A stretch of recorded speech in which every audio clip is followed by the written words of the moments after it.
है। आज डीआरसीएस की अगली क्लास लेके हम फिर से आपके सामने उपस्थित हो रहे हैं। पिछली दो क्लासों में पहली क्लास इंट्रोडक्शन हुई थी, थोड़ा सा दूसरी क्लास में इंट्रोडक्शन के रूप में और बताया गया था आरसीटी के बारे में चर्चा की थी। आज उसी के आगे बढ़ते हुए चलते हैं, आरसीटी में देखते हैं कि और चीज़ें क्या हैं और सीधा इस लेक्चर के बाद अगले लेक्चर से टॉपिक पे आ जाएंगे क्योंकि समय कम है। चलिए आरसीटी पे डिस्कस करते हैं। डीआरसीएस पे रेनफोर्स सीमेंट कंक्रीट, उसके घटक क्या क्या होते हैं? सीमेंट, मिलावा, पानी और छड़।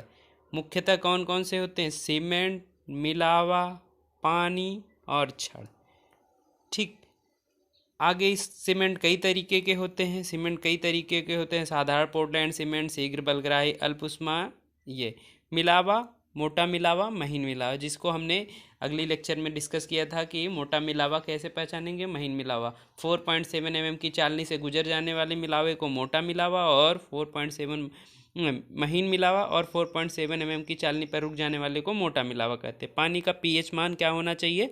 7। ये सब चीज़ें आगे डिस्कस कर दिए। आज हम बात करते हैं छड़ की। छड़ मुख्यतः 3 प्रकार की होती हैं। छड़ों का क्या काम होता है? टेंशन को एब्जॉर्व करना। तनन सामर्थ्य को एब्जॉर्व करने के लिए हम छड़ का प्रयोग करते हैं। आपको बता देना चाहता हूँ कि जो कंक्रीट ब्लॉक होती है, कंक्रीट तनन में कमज़ोर और संपीड़न में मजबूत होती है। टेंशन में क्या होती है कि कमज़ोर होती है और कंप्रेशन में मजबूत होती है। टेंशन को बियर करने के लिए स्ट्रक्चर में हम स्टील का प्रयोग करते हैं और वो क्या करती है? स्टील टेंशन मेंबर को बियर करती है। ठीक है, आगे चलते हैं। छड़ 3 प्रकार की होती हैं। गोल छड़ें, विरूपित छड़ें, ऐठी छड़ें। प्लेन बार, गोल छड़ें, विरूपित छड़ें, डिफॉर्मेशन बार, ऐठी हुई छड़ें। प्लेन बार जब सादी छड़ जिस पे क्रैकिंग नहीं की जाए, क्रैकिंग का मतलब उस पे हैचिंग टाइप का नहीं होता, पेंसिल से जैसे हम लोग इस तरीके से ये प्लेन बार इस तरीके के स्ट्रक्चर का निर्माण कर दिया जाए तो ये प्लेन बार होगी। इस तरीके की सीधी जिस पे सपाट होगी उसे प्लेन बार का कहते हैं। ठीक है, डिफॉर्मेशन बार नीचे फिगर बना हुआ है डिफॉर्मेशन का।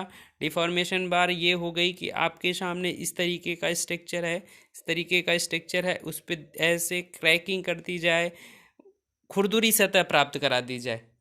सीधी सिंपल सी भाषा, खुरदुरी सतह प्राप्त करा दी जाए, उसे हम क्या कहते हैं? विरूपित छड़ें, डिफॉर्मेशन बार कहते हैं। डिफॉर्मेशन बार का प्रयोग करने से किसी स्ट्रक्चर की प्लेन बार की अपेक्षा डिफॉर्मेशन बार के प्रयोग करने से उसकी सामर्थ्य 60% इंक्रीज कर जाती है। ध्यान से सुनिएगा, अगर किसी स्ट्रक्चर में प्लेन बार का प्रयोग किया गया है और वहाँ पे 6 छड़ें प्रयोग की गई हैं, अगर उसी के स्थान पे हम डिफॉर्मेशन बार का प्रयोग करेंगे तो वहाँ पे हमें छड़ों का नंबर ऑफ बार क्या होगा? कम प्रयोग करना पड़ेगा, क्योंकि वो स्ट्रेंथ 60% इंक्रीज कर जाती है अगर हम डिफॉर्मेशन बार का प्रयोग करते हैं। ठीक है, अगली छड़ है ऐठी हुई छड़, ट्विस्टेड बार। महीन वायर को जब हम कई वायर को आपस में मोड़ करके एक मोटा वायर का निर्माण करते हैं तो वो ट्विस्ट बार, ऐठी हुई छड़ें कहलाती हैं। इस तरीके का छड़ों का क्लासिफिकेशन हो गया। ठीक है, विरूपित छड़ें अभी बात की है कि विरूपित छड़ों की सामर्थ्य गोल छड़ों की सामर्थ्य से प्लेन बार से 60% अधिक होती है। छड़ों की साइज क्या होती है? 6 mm मिनिमम। मार्केट में आपके 6 mm, 8 mm, 10 mm, 12 mm, 14, 16 इस तरीके से 22, 25, 28 दो के अल्टरनेट पे बनाई गई हैं, लेकिन 20 तक तो सही है। 20 के बाद 22, 22 के बाद 25, 25 के बाद 28 और इस तरीके से 30। जब 30 mm से अधिक छड़ों का, आप जानते हैं छड़ों की चढ़ाव की जाती है, एक छड़ को दूसरे छड़ पे चढ़ाया जाता है। जब 30 mm से अधिक की छड़ें हो जाएं तो उन छड़ों को हमें डिफॉर्म करके चढ़ाव नहीं दिया जाता, लैपिंग नहीं की जाती, हमें उन्हें चाहिए। ठीक, इस पे आगे डिस्कस करेंगे जब आगे पढ़ेंगे। आरसीसी डिजाइन की विधियां। अब सिलेबस पे आ जाते हैं सीधा एकदम सटीक। आरसीसी डिजाइन की विधियां, आरसीसी डिजाइन करने की 3 विधियां बताई गई हैं।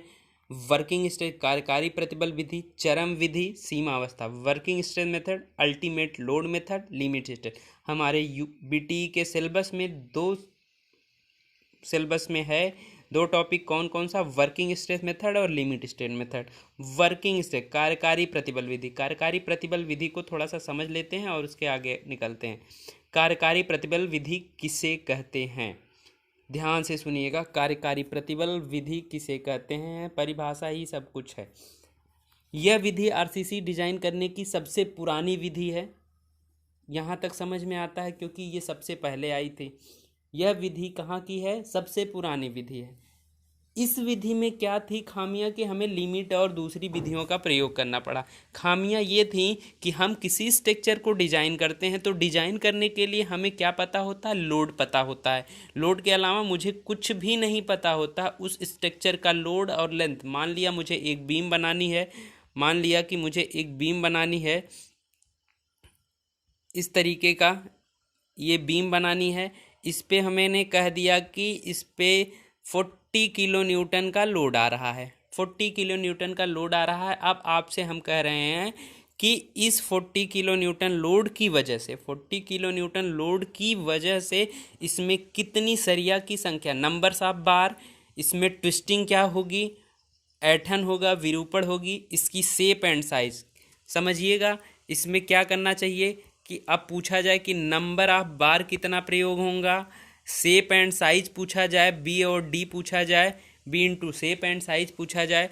इन चीज़ों की जानकारी प्राप्त करनी चाहिए तो इसके लिए हमें क्या करना पड़ता है, डिजाइन करना पड़ता है। ठीक है, तो इस विधि में क्या दिक्कतें हुई तो ये समझते हैं। यह विधि आरसीसी अभिकल्पन की सबसे पुरानी विधि है। ठीक, यह विधि आरसीसी के अभिकल्पन की सबसे पुरानी विधि है।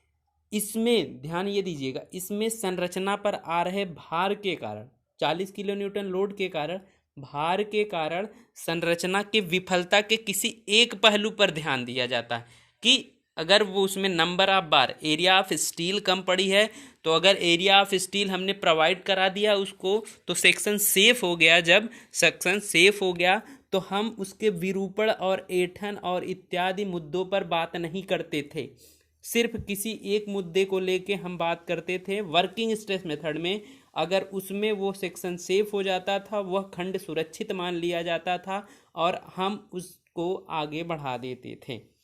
ठीक है, क्या दिक्कतें थी कि जिसमें उसमें हम ऐंठन को नहीं देखते थे, विरूपण को नहीं देखते थे, इन चीज़ों को ध्यान में नहीं देते थे। इस वजह से वो लॉन्ग टाइम के बाद क्रैकिंग उत्पन्न हो जाती थी। इसलिए यह विधि बीच में खाली हो गई, बाद में इसे लिमिट स्टेट लाया गया इसी विधि को संशोधित करने के लिए।